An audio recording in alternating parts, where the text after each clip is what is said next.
Friends, Shabbat Shalom and greetings to you all. We're only about a week from the saddest day of the year, Tisha B'Av, the ninth of Av, the ancient 9/11 as the ninth day of the 11th month, only to be overshadowed worldwide by a different 9/11, and one that will reverberate throughout eternity. But as we have seen, eternity doesn't seem to last so long anymore. That's a quick reminder of events that day include.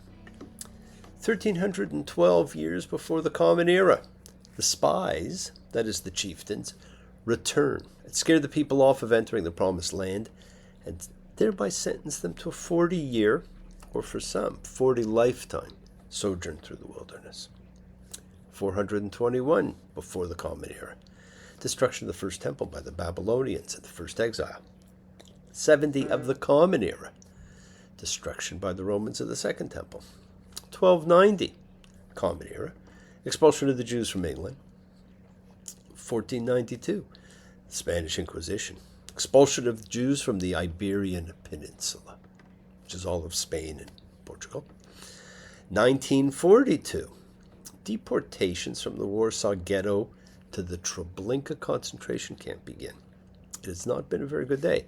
And while not the exact same date, but in addition to all these things, you can now add French President Macron continue to emphasize France's role as Europe's most anti-Semitic country, as he decides to recognize a Palestinian state with no thought to the massacre of October 7th.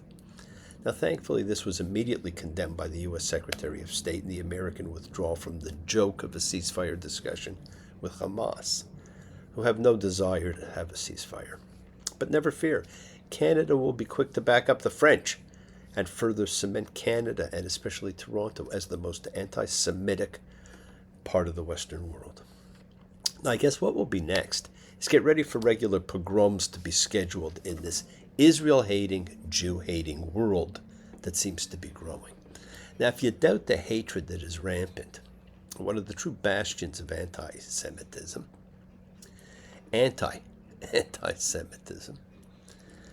the U.S.'s largest teachers' union plans to promote a version of Holocaust remembrance that doesn't mention Jews. Instead, it references, and I quote, victims of the Holocaust from different faiths. It teaches that Israel was founded through forced, violent displacement and dispossession. And that's in its most recent guide for members. Now, the NEA, the National Education Association, represents nearly 3 million public school teachers and education workers, and it outlined these priorities in its 2025 handbook. It publishes this guide each year as a guide on the group's priorities and strategic goals for the association's national and state leaders, staff, and members. Now, I met many of its members when getting my master's in education, and even then was somewhat surprised by many of the ideas they emphasized. And if that is in the U.S., it will not be that different in Canada or many other places. If they can remove Jews from the Holocaust, what are students learning? And how do we possibly return to normal? We have stopped teaching critical thinking, and the more we rely on AI, the less critical thinking there will be. We are dumbing down society, and the dangers of that can be insurmountable. So in the meantime, until it is impossible, let's continue to gather as we do, as a like-minded group, a collective consciousness of seekers showing faith, any and all faith, love, any and all love, as we come together as a community, a chavura, fellowship, as we express our nature of kindness, compassion, thoughts, feelings, hopes, dreams, and wishes that unites us all in this community house of spirit, Beth Roch, as we share and bring light and keep fear at bay. And even though together, we're always individual in our approach, because each is connected in his or her or their own way. So once again, please do go ahead. Invite everybody, physically, digitally, psychically, emotionally, spiritually, any way at all to gather and share. From Psalm 133, the Hine Matov, come together. Hine Matov, Shevet Ahim Gam Gam, Hine Matov,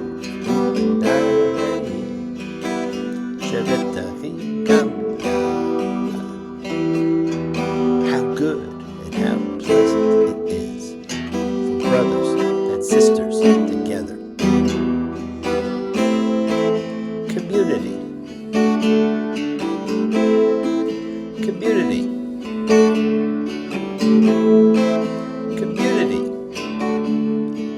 together.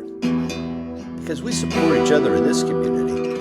Let's all spread love, goodwill, and fellowship to the world, because remember, friends, this is you setting aside a little bit of sacred time in your own sacred space to honor and converse with whatever you happen to believe in, because we all believe in something.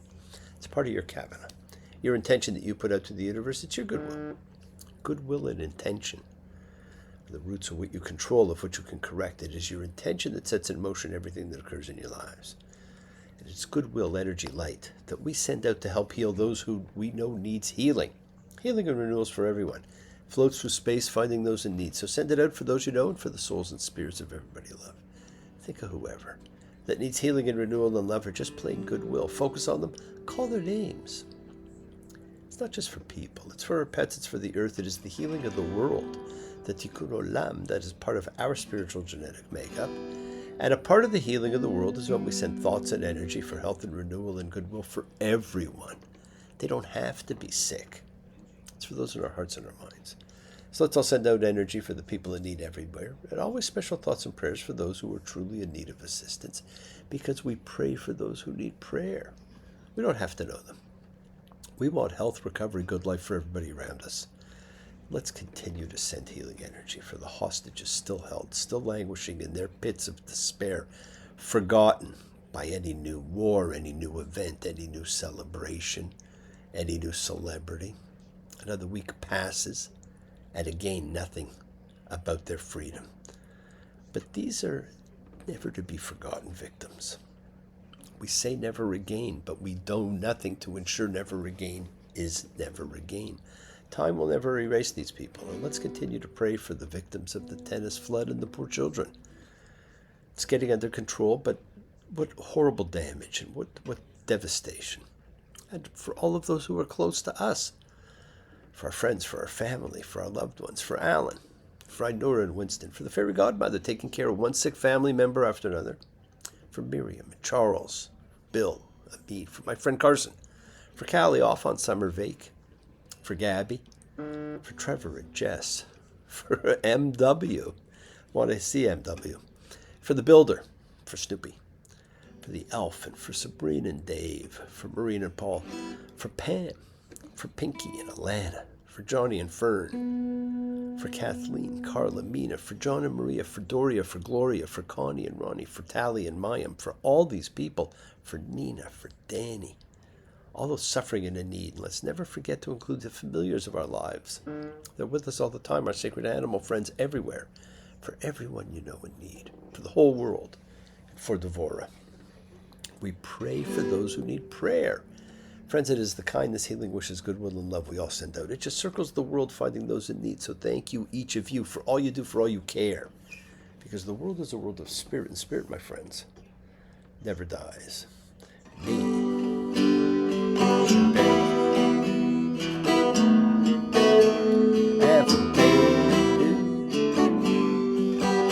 Makor ha-bracha.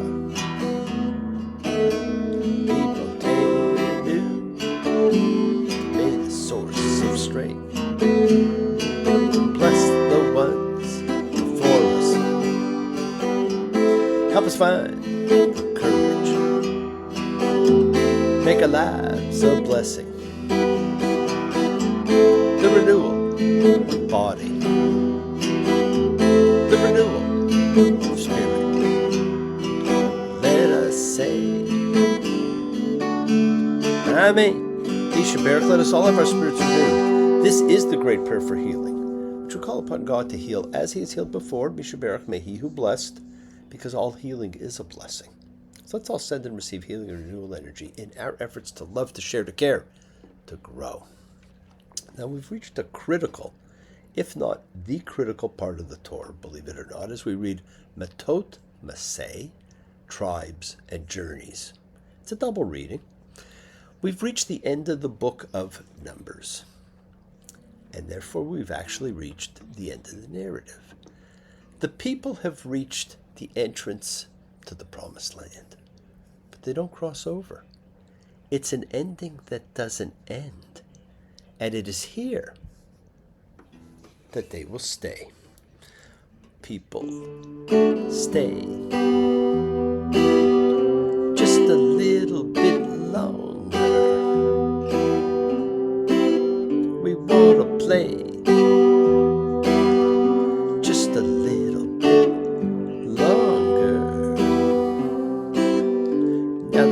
motor don't mind,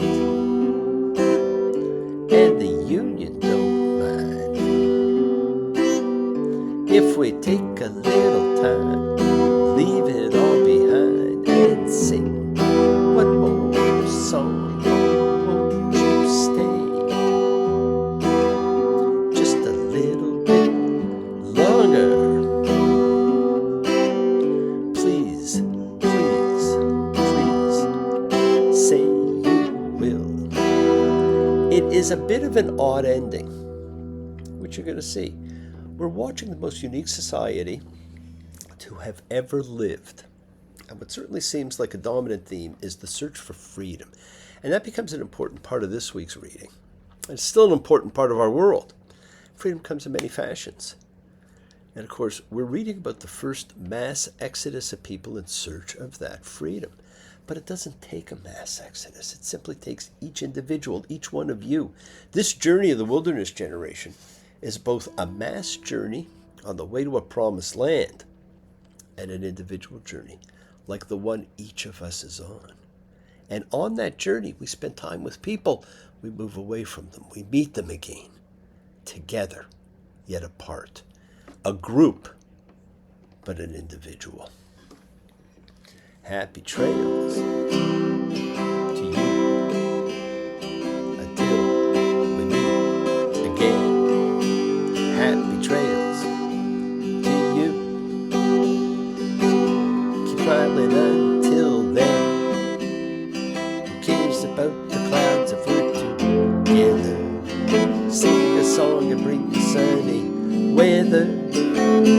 Happy trails to you till we meet again. Now, a part of my individual chosen path to the rabbinate was much less focused on knowing the individual laws by heart. I know them fairly well, but much more about the intent that's behind the law, the ritual, the prayers, because the intent is everything. And the meaning of that great undefinable spirit that everyone seeks in one form or another. Now, to do that, I studied some of the great atheistic writers along with scholars. People do not associate with religious thought, in addition to the great religious scholars of both Christian and Jewish faith. Now, the greatest freedom is the individual freedom of thought that each one of you has, that each of you can pursue, and that we used to teach in school but no longer do. Now, one of those great writers, and I've talked about it many times before, is Sigmund Freud. And he wrote the most brilliant treatise on Moses of its time. It was called Moses and Monotheism. Now, you don't think about Sigmund Freud that way. You think of him as a psychiatrist. And if he weren't the father of psychiatry, his thesis on Moses might have actually been taken a lot more seriously. But it fit with his study of the mind, the group mind and the individual mind. And another of his brilliant books was Group Psychology and the Analysis of the Ego, which he studied the group mentality and what happens to us in a group. And he said only rarely and under certain exceptional conditions is individual psychology in a position to disregard the relations of the individual to others. In the individual's mental life, someone else is invariably involved. Individual psychology is at the same time social psychology. Group psychology is therefore concerned with the individual man as a member of a race, of a nation, of a caste, of a profession, of an institution, or as a component part of a crowd of people who've been organized into a group at some particular time for some definite purpose. Now, some of this was an extension of other great writers. But friends, the collective mind creates a sense of invincible power, and it provides anonymity and irresponsibility, and accordingly, it takes intelligence away from intelligent people, and as part of the group are in a waking state of hypnosis. Freud's great warning was that in the mob, we lose our individual sense of right and wrong. We follow the group think. 2 of the 10 plagues that this wilderness generation experienced dealt with and provided warnings against swarms of people or mobs. And the mob mentality is a dangerous mentality. We've seen the damage it wields and has throughout history, and now we see that social media has become the new mob. The mob does not encourage freedom of thought, but we all do, we all seek it. I believe that this particular reading, this end of the book of Numbers, would have been the last reading of the original Torah. The book of Deuteronomy, which we begin next week, the book of words, was different. Most likely one of the king books, or perhaps the only one written by Moses or his disciple, Socrates and Plato. And we'll talk about that next week. Now, one of the things I would ask you to take from this last reading of Numbers, double reading, tribes and journeys, it's a reminder of who we are. The tribes, the sons of Jacob, and where we have been. The journey, our travels through in the wilderness. The ones not from ancient history, but ours, mine, yours, the ones we're all still on. That may be all you need to know in order to know everything.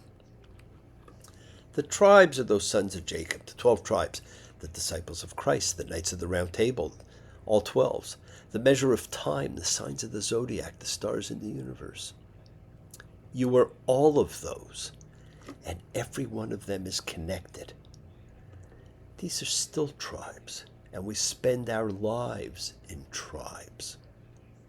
The journey is the journey of our lives. Again, not the historic Reader's Digest of where these people have been since leaving Egypt, but for us, the journey we're all on, the innocence of child doesn't stay. We grow up. And that then leads to our belief in and creation of our own Egypts, our confinement, our restraint, as we get oppressed by the Pharaoh, the fears we create. So we journey to find freedom, peace, the innocence we had, and we spend our lives fighting through the wilderness of lack and fear that we created. Enjoy this final reading, my friends. Yes, the world is sacred. So is everything in it. Express your gratitude, light a candle, make a wish. Celebrate your life and the lives of those you love. Share your feelings with them. Live free, be free, honor your freedom. Be well, be happy, be blessed. Share and honor the light and all who live in the light and continue to shine. Continue to send everybody you know goodwill and love. Pray for peace and freedom for everyone. And end to terror and hatred. Remember, friends, we're a community. We learn together, we celebrate with each other, we love each other. We share this ride together. Men and women equally. So let's all send out love, not fear. Send out peace, harmony, goodwill, healing to all who need it. And please do learn to forgive. Learn to love, including yourself, maybe especially yourself. Open your hearts. Honor the relationships of your life and tell those you love that you love them. Examine your intentions. Use them to imprint your will on the universe because we set in motion all that happens in our lives. Our intention, our kavana, our cause, our effect. Everything is linked. You always have time to forgive and be forgiven. You have the knowledge of what's good and bad. So acknowledge what you've done wrong to yourself, to God, to any person you've wronged, and ask forgiveness. But always do so with sincerity, with accountability, with vulnerability. Forgive those who've hurt you as you learn to be a forgiving and compassionate person. Because the secret of forgiveness, compassion, and peace is in acceptance. Can you accept yourself, other people, the world just as they are? Can you accept life as it is without trying to control it? Because if you do, you can experience the peace that acceptance brings. So keep on dreaming, my friends. Keep on being, keep sharing, keep shining, keep teaching. Keep spreading joy and goodwill. Do not follow fear, follow love, because it's always in front of you. Work to be present in the body. Expand your heart, quiet your mind, because the deepest source of real power lies in consciousness and the ability to be mindful, aware, and present in all life circumstances. Love with the heart, because we're all part of a greater whole. Embrace love, not fear. Forgiveness, not anger. Be there for someone, because someone is always there for you, whether you know it or not. Continue to explore faith and belief, and do not accept shame as a natural state. Whatever you feel, others have felt. Whatever you've experienced, others have too. Because we share together, we learn together, we help each other, because we are each of us trying to find love and acceptance and support. We all have or could have that special someone in our lives, so find them. Tell them what they mean. You're never alone on your journey. Listen to the voice of God as he, she, it, them, they, whatever you want to call it, talks to you. Remember, your connection to God and all that God has created, and body and its soul. It's a part of me. It's a part of you. It's a part of all of us. Every single thing you see, forever. Listen to that voice of God, because God's always talking to you and just you. And enjoy this journey. We are on the road in the wilderness. And all the things we see of people, the forging of a nation, a code, ritual, ethical, our character, our understanding of the interconnectedness of the universe, the reality that we're forever blessed and that we're always on the same journey together. It's all there. We experience this over and over again. We gain people, we lose people on this journey. That's why you have to tell the people you love that you love them. Let them know. You're going to miss them, but think for a minute. What would life be like if you suddenly lost those you're closest to? Have you said what you need to say? Their spirits never die. They're with you for eternity. We hope to reconnect with them. One day, we will. And even though we're coming up on the saddest day of the year, a week later is the happiest day. A day devoted to love, the greatest power that there is in the universe. So no matter what's going on in your life, you actually control its direction, my friends. Don't let things get you down. Celebrate your freedom. Celebrate love. Always look at the bright side of life. Some things in life are bad. They can really make you mad. Some things just make you swear and curse. When you're chewing on life's gristle, don't grumble. Give a whistle. This thing turned out for the best. Always look on the bright side of life.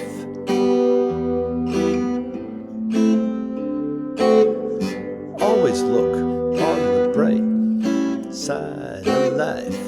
And you know what? There always is a bright side of life. There always has been and there always will be. Have a wonderful week, my friends. Thank you for joining me. Shabbat Shalom and blessings to you all. Take care. Bye.